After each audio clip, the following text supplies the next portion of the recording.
Peppa Pig's Silly Spaghetti Adventure. One afternoon, Peppa was watching Mummy Pig cook in the kitchen. "Mommy, can we make spaghetti for dinner?" she asked eagerly. "Of course," Peppa said. "Mummy Pig, let's make it extra fun and silly today."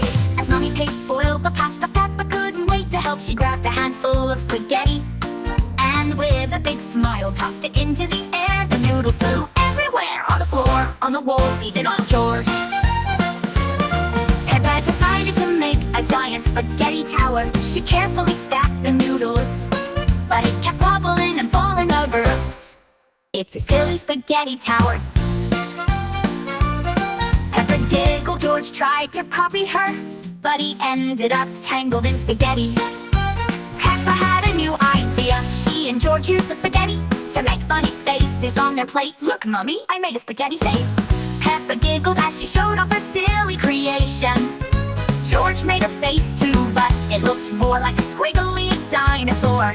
Finally, the spaghetti was ready, but it was more fun than they had ever imagined.